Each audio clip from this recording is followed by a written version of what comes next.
This time we're talking about renovating pumps. Before you go and renovate a pump, there's a couple of things you need to look at before you just go buy a replacement pump, because they're not all the same. The first thing is that the health department requires all the pumps on a commercial pool to be sized for 70 feet ahead. To do that, you can get a sizing chart, and from that you take the vacuum in the system, the pressure in the system, and based on that you can figure out on your system how many feet ahead you actually have so that the pump is sized right.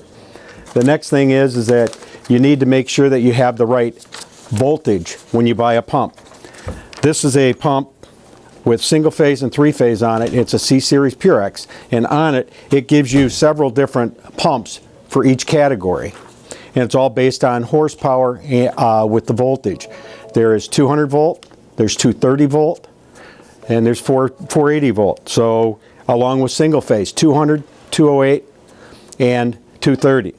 So make sure that you buy the right pump and test the electrical before you buy the pump, and assume that it's correct. Because if you don't have the right voltage, the pump's going to prematurely burn out. Another thing is, when you go to replace the pump,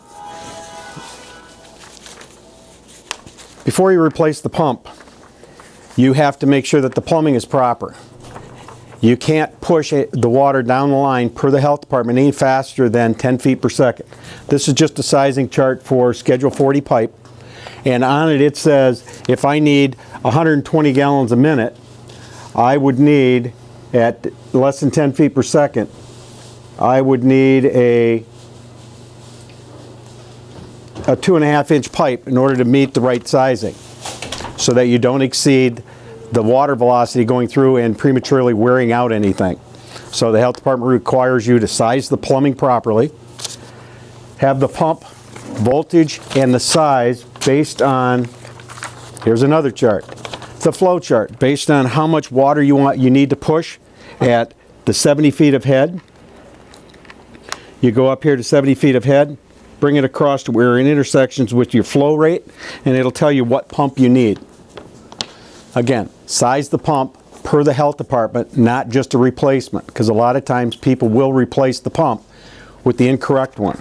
And when you're replacing it and you're trying to do a like-for-like motor only, make sure that you look at the service factor, because the service factor is a key note on the pump. That's actually a multiplier. You may have a 2-horse pump, but the service factor, which is another part of the information from the pump, actually, the way it works out, it may be a 2.5 or a 2 3/4 horse. And if you put the wrong motor on it, it could burn up if the impeller is sized too big for the one you have. After the pump is put in, it needs to be checked with an amp meter to make sure that everything is within tolerances of the motor, so that if it's drawing too many amps, you know there's a problem with the electrical and you need to correct it. Again, this is Andy from Aquatic Source for Michigan Pool News.